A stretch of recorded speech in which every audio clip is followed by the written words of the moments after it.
Hello and welcome to the Witches Tea Party with host Amanda Fisher, that's me, the Tantric Witch, and Ellen Serena, Wealth Witch, on all things Hello. wonderfully witchy and women. Hello, Ellen. Beautiful Ellen, how are you? Hey, gorgeous. How you going? I'm good. Are you all recovered now? We're getting there. It's interesting journey having COVID. Oh, I really missed you. I have to say, I think everyone's missed you. Wow. Thanks, lovely. All right, so we got the hat for today and the I topics. do. I do. I'm wondering where my baseball hat has been. It's because I parked it on my shelf here. I was like, oh yeah, there it is. There's so many that we haven't gone through. So, I'll close my eyes. All right. Topic for today is womb healing. We laugh at everyone we pull out, but how now you don't mind me saying we've both come off our menstrual cycle recently. Mm-hmm. Mm-hmm. Yes, and that was over the new moon, which was the 1st of May in the Yeah. this side of the hemisphere. Oh man, did anything come up for you? Because I had some loads of stuff coming up for me. Yeah, I was obviously quite sick with COVID for the last week or so. So I feel like it's just been a blur. Yeah, I don't know. It's been a really weird experience, I think, with the new moon and bleeding and having COVID. I don't think I've actually been on Anything this else? planet. Yeah, so I think, yeah, but definitely like with womb healing, very powerful stuff. And yourself? I don't want to bore anybody really. I think I should just get stuck into what we mean by womb healing because I think this is still quite a new term for myself. Mm. Yeah, because you're kind of like, what? And I did mention on a previous podcast, I went to like a shamanic womb healing circle. I'd had no expectations. I'd never done anything like this before. It was in Bondi in some backstreet house. I have no idea what was going on. And there's a big group of women there, and she was a real shaman. Like she was out there. It was like stepping into a cave, with like loads of textures and cloths everywhere and cushions.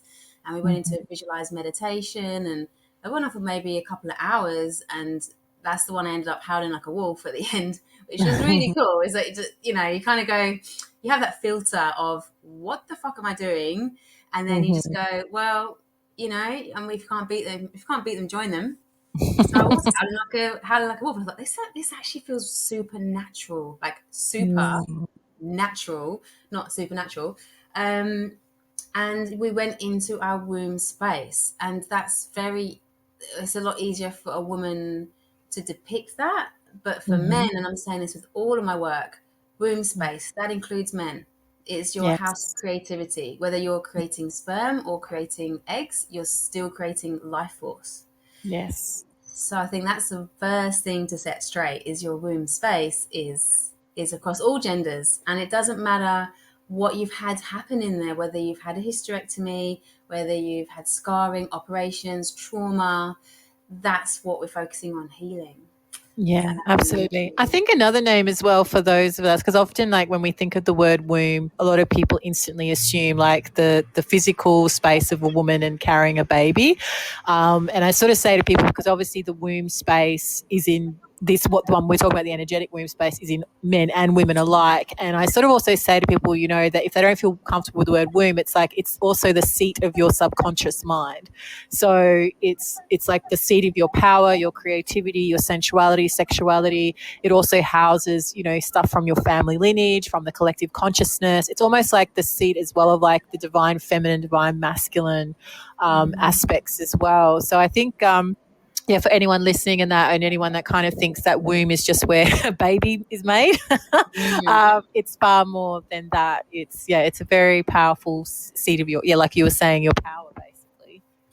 Yeah, I think it's like a powerhouse. I'm sure I've picked that phrase up from somewhere over the years. It's a Mm. powerhouse. You're a powerhouse. It's where it's stored. It's where it's home. And I've always thought my power is in my head. Mm. Intellectually, or is it in my heart? Is it your solar plexus? Because that's very central, and it's where you can express power. And Yes. for me, going into tantric work, it was like, your to heal your sexual power, it's like I Mm. actually said to a friend, it's like we're walking around with a supernatural power or a superpower that we don't even know because we're not Yes. tapping into it. We're using Yeah. it in a physical gratification sense, but we're not Hmm. actually really using it as a connection to the divine source that can Yes. heal Yeah. our whole body, that can increase immunity, that can manifest, can do this, can do that. Da, da. And maybe this is a question for you because when I've seen you on your journey and you've transformed many clients, you this was your whole essence of your business, wasn't it? To get into womb healing, was it? Yeah, I went through a phase, obviously, like my womb witch woke up. And I think, yeah, that was a few years ago now. And then I ended up doing a lot of womb healings for people as well. And it was like, it's kind of like shamanic in a way. Like you go into the base of the body and you can really tap into the root cause of a lot of people's issues. So usually something that's like manifested on the physical surface of things, usually it has its roots quite deep in the subconscious. And what was really fascinating when I started to work with the womb space, and obviously, you know, you're called to work with that area in your work as well, is just how much shit we store down there. And it's like, Mm, you know, how much stuff we can be carrying from our family lineage, from the collective consciousness, and a lot of wounding. I found, in particular, working with women and their womb spaces, there was a lot of tend to be like a lot of sexual trauma or trauma on the female side of things. So where women haven't felt safe to express their gifts, to create wealth with their gifts. I found that was quite heavy wounding in the womb space. It's also being out of touch with our cycle and our rhythm and our connection to Mother Earth. Like a lot of the time, a lot of people, like, you know, you're saying before, very much in that logical, masculine, ego thinking mind. So yeah, it was really, really interesting going on those journeys with people and going into the womb space, because there's just so much magic down there. And there's a really beautiful book. I don't know if you've read it, Amanda, but it's called Womb Awakening, and it's actually written by a doctor and his wife, Dr. I think it's like Bertrand. And they actually wrote it's quite a thick book, but they wrote around 2017, and they talk about the awakening of the womb consciousness, the divine feminine, the mother god, and how its history through the ages, how it's been buried and condemned and ostracized, but now it's making a resurgence. So I find that's a really powerful book to read for anyone that wants to understand, you know, the power of the womb space and healing with the womb as well. I've written that down. That is, we'll put it in the notes, and I'm definitely going to get that book. 100%. That is, yeah, it's amazing. It's an Yeah, amazing you'll really journey, and enjoy it. um, it's interesting as well how it's evolving as a woman, especially after having children, and like we don't get educated on this stuff. Like No. the sex ed is so basic, and it's about procreating. And we don't have any wisdom that's passed down through women or through our ancestors to kind of say, hey, and I've got in with my pagan witch ritual, I'll always return some menstrual blood back to the earth. Mm-hmm. And that's now carrying like in uh, well, it's not an invocation, a bit of a blessing, just to sort of say thank you. It's to connect me back to Mother Earth, to say thank you for my life course, thank you that I've created a baby. Yes. You know, I'm honoring Mother Earth. It's just, I studied this from my witch mentor. Is she said it's all about intention. Like as long as your Mm-hmm. intention is from love, you can't go wrong. It's not about what you do or getting it wrong or getting it right or anything. And Yes. that's kind of developed over like the last year or so. And when I first did it, I thought, this is nuts. This is, what am I doing? And I went out at night time so no one would see me, you know, in case the neighbors saw me. But as soon as I actually did it, it felt really natural. Like I'd done it Yes. before. Like this was just something, you know, it's just something that you just do. And it's only once a month as well. Um, Yes. and what's happened for me is I've actually, I think I reached out to you and said, I don't have that PMS feeling for a week beforehand. It just goes Mm. straight into poof, and it flows. And I think again, it's a reflection, I think you said, of what we're going through at the time and our energy. Mm. Um, and maybe I'm looking after my body a bit more because I've stopped drinking alcohol and I'm not, you know, binging out on crappy foods, but it just flowed. And then it Yeah. was really, really heavy and intense. And I had a shower and I put my hands again, I think you suggested doing this before, and I just asked my body for some advice. Basically, I was in the shower, and you know how warm water is a pain relief, same as in labour. Mm. So I had the Yes. warm water going, and it was all on my belly, all on my lower back, and I was like, oh, like I just want to stay here forever. Put my hands there, round my lower tummy, and said, "What do you need from me?" And it Yes. said, just Mm. this, just don't push yourself, don't do anything. And I had Yeah. such a nice time just to surrender. And I told my son and said, no, mummy's got tummy pains, blah blah blah. It's that time of the month. It's not yucky, da da da. And and then with the new moon, it was supercharged. It was a really deep purge and release. And then as soon as it's the Mm. cycle finished, because I was really, do you know what came up for me this month was the fact that I think maybe as well because we're in our 40s, I don't know how many more of these I'm going to be having because lots of my friends Mm. are becoming perimenopausal, and I'm Mhm. going to go, okay, this is a weird psychology that I'm actually going to miss this. I'm going to Mm. I'm going to miss my period, and I've spent my whole life hating my period.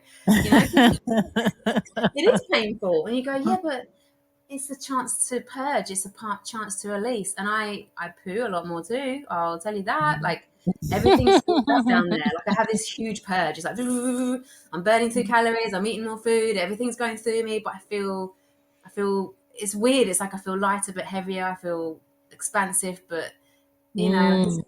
it's now I'm really feeling into it. It's changing. That's Yes. my message. Where's my Yeah, absolutely. And I think as well, like, yeah, once you start to honor your cycle and your bleed time and because your bleed time is obviously your crone wise woman time. And it's like she's the veil kind of thins between worlds. So your bleed time is a powerful time for you to access divine guidance, wisdom, and knowledge.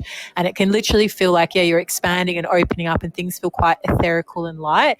And you'll find as well that the more like old stuff that you release from your being, like your traumas, your pain in that, your period pains can literally dissolve and go. It's sort of, yeah, it really can open up into a beautiful way. You tend to find, like, especially a lot of women as well that have a lot of endometriosis or health issues in that area tend to be carrying a lot of unresolved trauma, and you find that when you use your cycle and your womb to heal and release stuff from the multidimensional subconscious and all the rest of the family lineage, and you purge it and release it, a lot of those health issues can also dissolve as well, which I've seen in some women happen, which is pretty amazing. And just on a quick topic, because we said it wasn't going to be about women, but I remember because I had to go food shopping.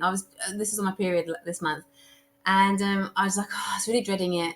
And I was with my son, and I was right at the end, at the checkout, and he was like, ja, ja, ja, ja, ja, ja, and I was like, oh, and I was starting to cramp. It's like my body going, you've done enough on your feet. I just want to be home with a cup of tea and a chocolate biscuit. Like, I actually went into dialogue with my body in silence, and I just kind of went, just hang in there, please. Just hang in there. I just got to get this food through the checkout, and then I can drive home.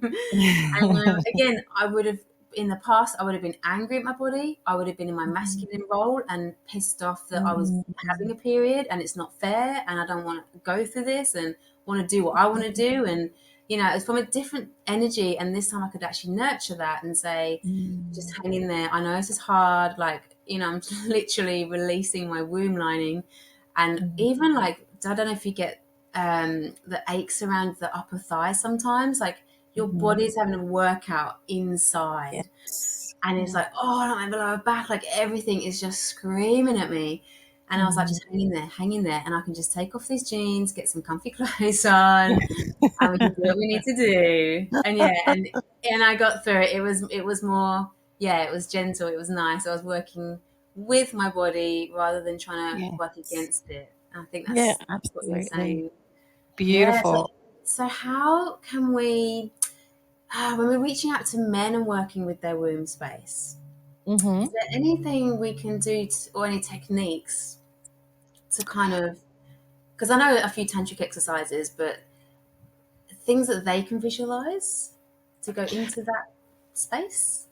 Yeah, I mean, obviously, maybe change the word. Like, obviously, if you're working with men, you can change the word to say, like, the seat of your subconscious mind, or, the seat of your power, just so that they can, because I tend to find generally when I've worked with people, when you start to say the word womb, people just instantly default to babies, like Maybe, a yeah. pregnant woman, baby in the womb. Word says And it they again. yeah, they instantly go to kind of like women's reproductive organs. So I Yeah. think sometimes just using different words that actually speak about the same thing can be helpful. And I tend to find like the process generally that even when it's been men and women, when I've gone with them, like we'll always go into like the base of the body and just really kind of, taking deep breaths, like deep inhale, exhales in and out through the base of the body, just to ground and connect with that space. And then generally from my own experience, obviously because it's like shamanic, so it's different for everyone. And then we'll intuitively go on like a journey into their womb space, into their seat of their subconscious, and it will reveal what it needs that person to know. So every experience is so different and weird sometimes. But yeah, it's just, I guess, a simple exercise, man or woman, is just taking some time to sit down, even like sitting on Mother Earth, sitting your bum on Mother Earth or putting your feet on Mother Earth barefoot, and just taking some deep inhale, exhales out of down up through the nose, down into the base of the body. And then as you exhale, just imagining you're exhaling out through the root, out through the base of your body. Can be a simple way of starting to connect to, that area and opening up and just becoming aware as well as how much tension you hold in that space, because we hold a lot of stuff down there. And I think, and you know what, it just came to me as you were talking then, how I would love to, I think you mentioned before on the podcast, you want to reach out and tap into, reaching, working with men a bit more. I can't remember what the topic was at the time. But I was just thinking, how can we say why it is important to heal that space? Because I think men are like, well, no, I've got my bits and bobs and I use them and that's it. And I was just with a client just now and I thought, and he was actually telling me about one of his friends and he's on the verge of becoming a sex addict. Honestly, he's just out of control. But he has a girlfriend and she's actually quite prudish. And I was like, right, this is my exact client I want to work with because I'm talking about rebalancing it. You're going from one extreme to the other, and neither's good. Either it's too shut down or it's too out of control. And if you can harness it, control it, balance it, and experience it in a loving, wholesome way. And I thought, I really want to work with men on this because it's very, very common. And yeah, like I said, like using a different phrase, so we're not saying womb healing.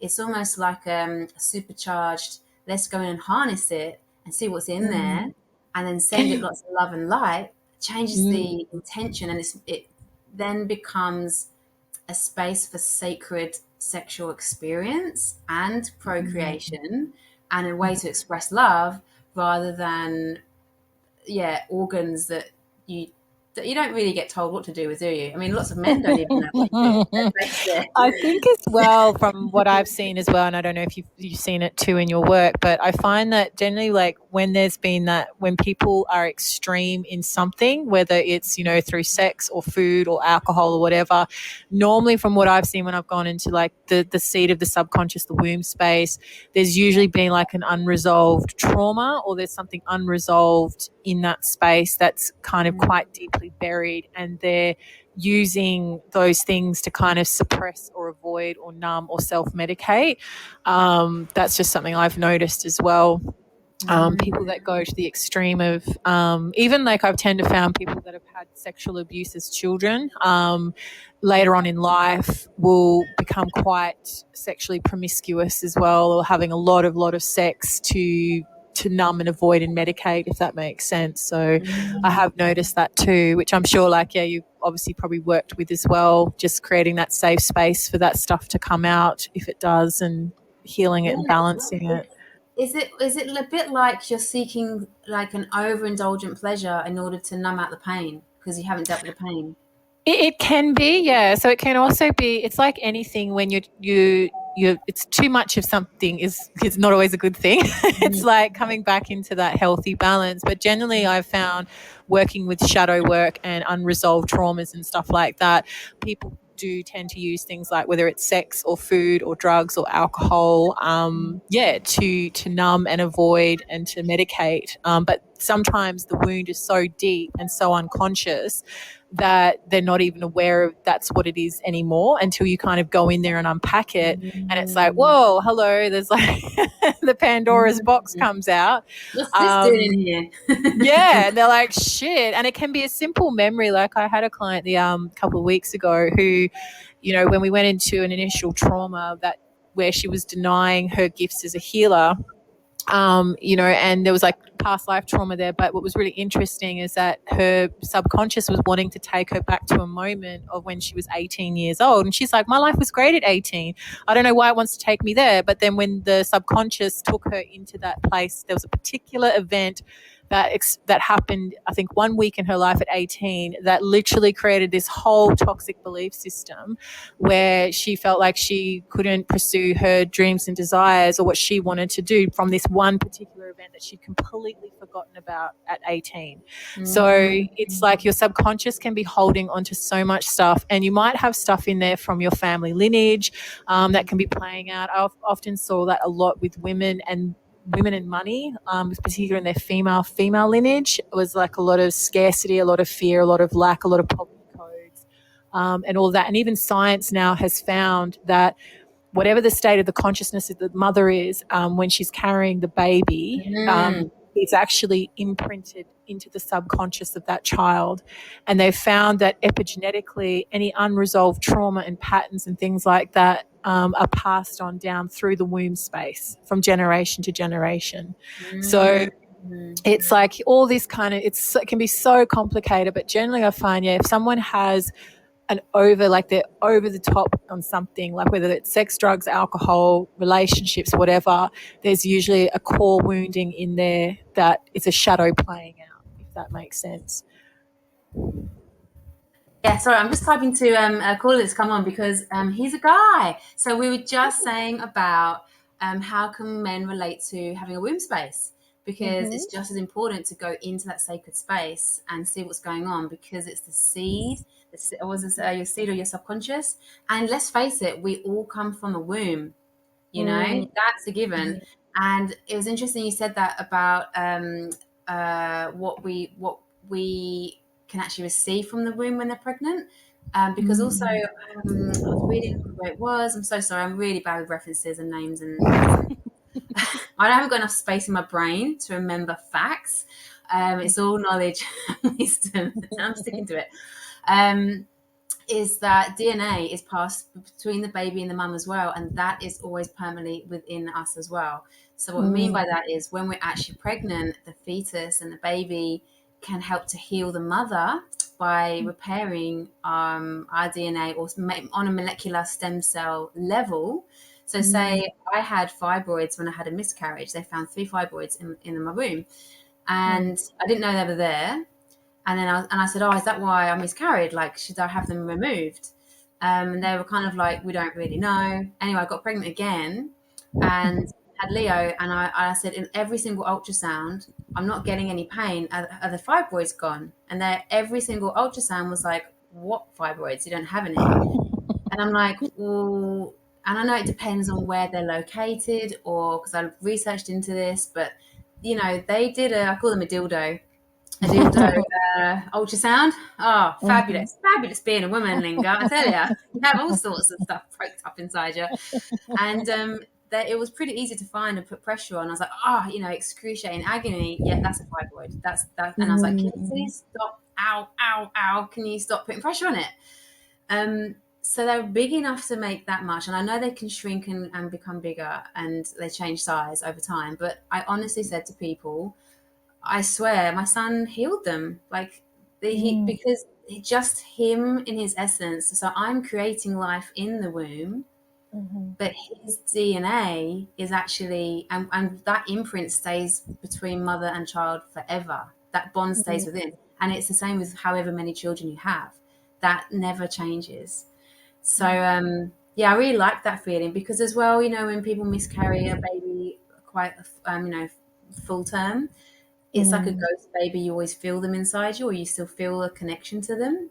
Of course. And we can talk about souls, you know, all day long, but to actually have it explained scientifically through DNA, you're just like, whoa, Yeah. that that's the way of communicating, right? And that's our bodies doing that. We don't even know it. We're not even conscious of it. I think that's such a beautiful Yes. exchange because you're basically Mm. healing each other. You're creating life and healing each other. You're making life, healing life. Oh, it's just makes me all broody again. um, so, and Ling has just mentioned. So he's actually talking about. What he's been going through. So yeah. So with the womb space, so we'll call it something else. So we call, and in Tantra we call the penis a lingam. So I think as well when you give it a different name, it's like your lingam space. It has a different energy to it. Mm. And it's I just wanted to relate really quickly before I forget, when you mentioned about going into the spiritual work and the energy work that we do, and we go into the base of our being to see what's in there. When I very, very first did this work, before I even studied Tantra, that was the first thing I do was go into someone's chakras, because I Mm. remember trying to practice this a long time ago in chakra healing. And I thought, well, if we can just go straight into the chakras, we can see what's out of balance, what needs to be worked on, what's going on. And then if we go into the base chakra Mm. and actually work in there, and I've had the experience of it, and we can go in and it's like a big bowl. I remember them saying like the pelvis. If you think about the actual hip bones on a skeleton, everyone has a big Mm. bowl. And you can actually Yes. imagine you're a little tiny version of yourself and you walk around that bowl and see what's inside and see if there's areas of darkness that need love and light to be shined on. So it's so interesting you mentioned that, because also, and I don't know whether you said seed or seat, the seat of our Mm-hmm. subconscious The minds, seat. because we're sitting on it. Is that D or T?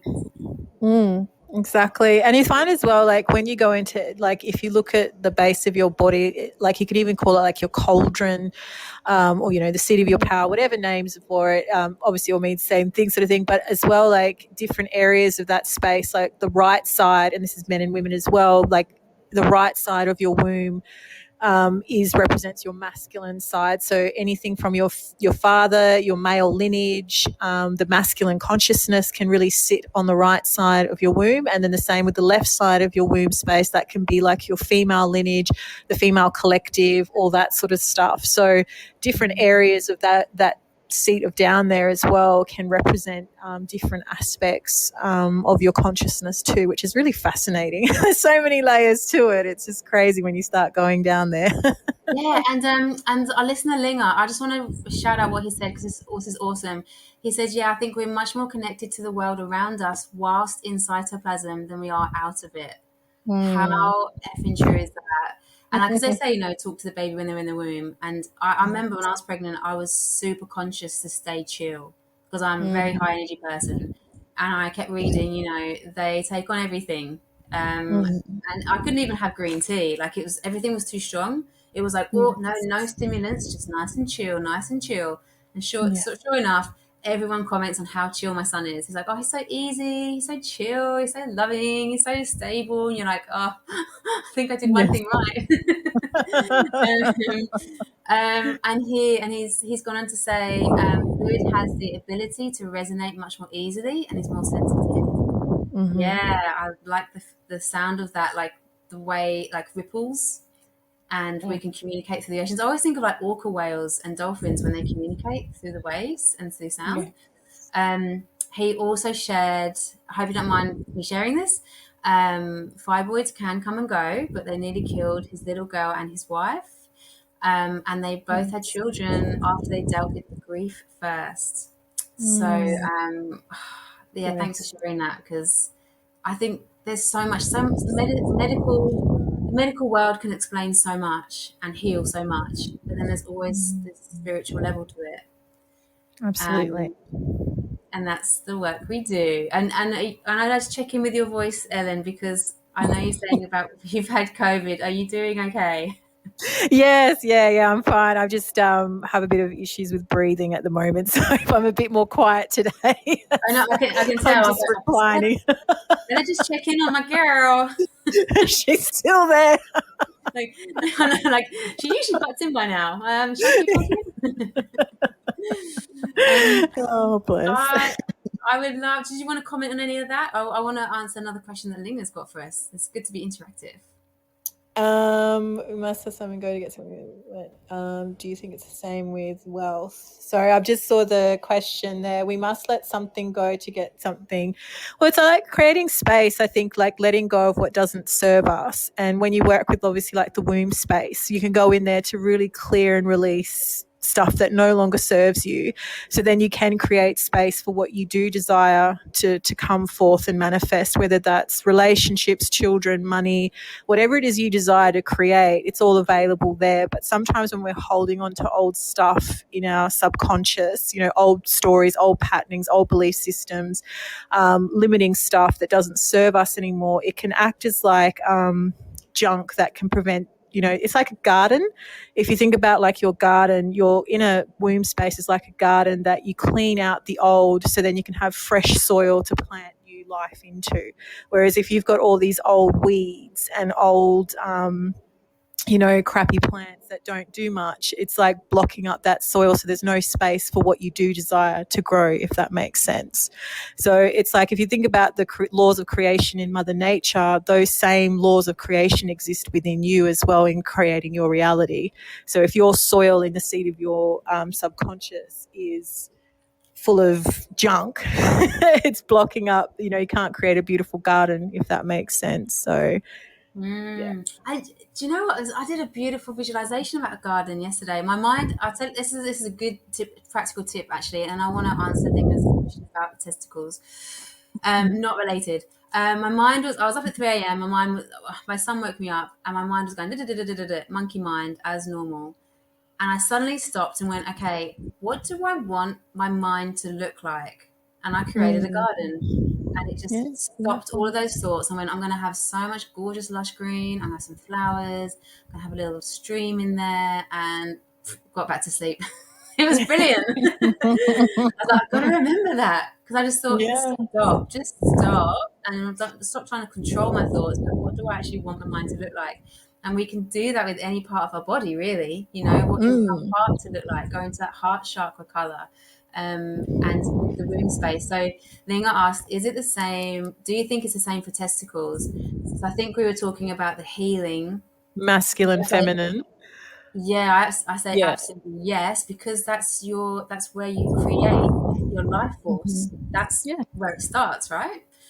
Well, your whole right side of your body, everything on the right's your masculine, everything on the left is your feminine. So it's, so you would have like testicles, like right side masculine, left side feminine, for sure. And the fact that we actually our embryos, I think that's the right term, is we all start out the same before we assign. Sorry, I just read that. One's usually bigger than the other. But it's the same for boobs, Linga. Yeah. It's the same for boobs, right? Same with the boobs. You get one bigger than the other. Hey, I had an ex-boyfriend that only had one. That was interesting. And I just think it's just what we're just given. Hey, it can be a reflection. Which way you hang, lol. Oh, Linga, we need you on the show every time. We gotta let you know. We don't do this at the same time every time. But yeah, I hope that answers the space, like our creation space. Maybe we should call it that. It's our creation space. What do we create? And it's literally our life force. And yeah, there's so much. It doesn't matter if you're men or women. Shame and guilt that is put into even just our sexual organs when we're growing up, self-pleasure, so much shame. And it's like it's just part of the body. Someone put it really nice. They said when they were growing up, they just thought it was skin that gives you pleasure. And you go, well, that's this. I mean, yes, it's this sacred space. Yes, it is this powerhouse access. It could be a portal to this amazing spiritual power we're talking about. But basically, that's right. It's skin that gives us pleasure. Why is that anything to be ashamed of? It's just a sensation. It's normal. It's natural. It's healthy. It's beautiful. Yes, we're just reading into Linga. It's getting involved. Ellen, is there anything else you want to say about? I'm going to call it our creation space now. I'm going to write that down and use that term when Mm-hmm. I'm talking to clients. Um, I was going to mention I've worked with quite a few clients that have had lots of miscarriages or IVF and Mm-hmm. trauma. Oh, interestingly, um, I won't tell the whole story, but I had a past life experience recently. And Mm-hmm. that was to do with a lot of mutilation in our creation space. And I had never felt that before. And that's, I think, what message I'm getting over to listeners is I think there's so many layers of our spiritual healing, and what comes up for us at the time is what we can handle. Mm-hmm. And don't be afraid to go there because, yeah, it can be really very, very overwhelming to begin with. And over time, it's like layers and layers that are being revealed to you. And then you can get to this stage where you go, oh, everything makes sense now. So much of my life makes sense because you've done the work, because you've been unafraid to go inwards and without judging it, just Mm-hmm. observing and going, what's this? And doing it with a practitioner one on one in a safe place where they can guide you is so transformational. Mm. It's all within. It is all within, isn't it? It's like our physical bodies really are just a vehicle carrying the most beautiful soul with most beautiful opportunities and experiences to have. If we can just Mm-hmm. see it, we can just be open Yeah. to it. I think a lot of people, though, spend a lot of their lives scared to look within and focus their time and energy on the material world, but the material world's impermanent and it's constantly changing and shifting in response to your energy. And so, Mm. yeah, I think it's nothing. I think a lot of people I've found over the years would say, I don't want to look within because I'm scared I'm going to find something really ugly. But I'm like, what you're going to find is love, unconditional love, and your power to create. I mean, we're all creators. And when we start to realize that we hold all the seeds, the water, and the soil within us, so your thoughts, your seeds are your thoughts, your emotions are your water, and your seed of your subconscious mind is your soil, you have those elements within you to grow whatever garden, whatever life that you desire. It's all within you. And I think that's what people need, especially since when COVID and everything happened as well, waking everyone up to that fact. It's all within.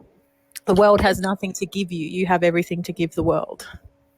Oh, I love that. I love that. Actually, I saw a post today. I didn't share it because I thought it was a tad aggressive, but I kind of liked the message behind it. And it said, "Shine so bright, their fucking eyes burn." I was like, "Whoa!" I was like, "Whoa." That is out there, but I really loved it as well because it's like just rip those clothes off and let your light shine. Like, I love it, love it, love it. Yeah, and I think just to bring our elements together as well, because sex and money as are deemed as evil, and yet we're trying to turn that message around and say, no, they're fucking beautiful, and it's just energy. It's actually life force energy with nothing to be ashamed of, and we can manifest that with our vibration when the intention is to heal and to love. Um, yes, yes. Beautiful. I think we've got. Amanda, darling, I'm so sorry, but my lungs are playing up a little bit, so I'm gonna have to love you and leave you guys. Yes, yes. But thank you so much for today's show, and thank you to Linga for joining us. I'm sending you all lots of love. Unfortunately, I'm so sorry, sweet. I'm gonna have to jump off. That's okay. You did well to the last half an hour. Well done. Goodbye, Thank you, gorgeous. darling. All right, I'll see you later. Mwah. Bye. Bye, bye. So I will wrap up the show there. If you do want to know anything else, then I'll put a few notes in at the end of this, especially that amazing book that Ellen mentioned, Womb Awakening, all about awakening the consciousness. And this is the work that I really do. Ellen focuses on manifesting wealth and creating the most beautiful life and using that to reflect and express yourself. And I'm working with that womb energy, our creation space, with tantric energy. I think as soon as everyone says, "Hey, nice to meet you too, Linga," as soon as I say tantra, everyone goes sex, and you go, yes and no. It's Buddhist teaching, it's sacred power, and we are not using it correctly, and it's become toxic, it's numbed down, or it's become pornographic. But when we really tap into the essence of the love and the light within ourselves, then we can use that to manifest. We can use that to heal our bodies. We can use that to bring in abundance. I honestly used it to bring in different partners into my life, to get a new house for me and my son. And it's not about experiencing self pleasure and then, thinking about a house. Is a lot deeper than that, and it's looking at the breath work. It's looking at your intention. Intention is everything. This is coming through so strongly from spirit usually. Yeah, music. You know what, Linga, music is so driven in my being. I'm thinking about incorporating so much more. I put together a huge playlist, and I looked into whether or not this is actually legal to give it to clients because it's through Spotify. But it's my driving force as well. It's like it just keeps me going. There's so much creative energy behind it, and it's a power that, again, I don't think many people tap into. Um, you heal people with music. Yeah, perfect. Yes, where are you? Let us know whereabouts you are. And like crystal bowls, sound energy. I go to drumming groups. It's another way to kind of tap into that vibration. And one thing for sure, when I'm really in my creative flow and I'm working, as in I'm on the laptop or I'm putting a program together or designing something, I get really horny. So this is what it's about. It's actually channeling that energy, that sexual energy, into creativity and manifesting or whatever it is you want to be doing. It's not just a physical pleasure, or for procreating. But there we go. That's the work that we do. So yeah, always reach out to us. You can catch me. I've actually got my new website as Amanda Tantric Witch, and Ellen is Ellen at ellenserena.com. Like I said, I'll put a few notes at the end of this, and we've got, I can't remember how many sessions this is now. I think it may be 8 or so. But join us. We're coming on every fortnightly, so grab a cuppa. I say grab a cup of tea.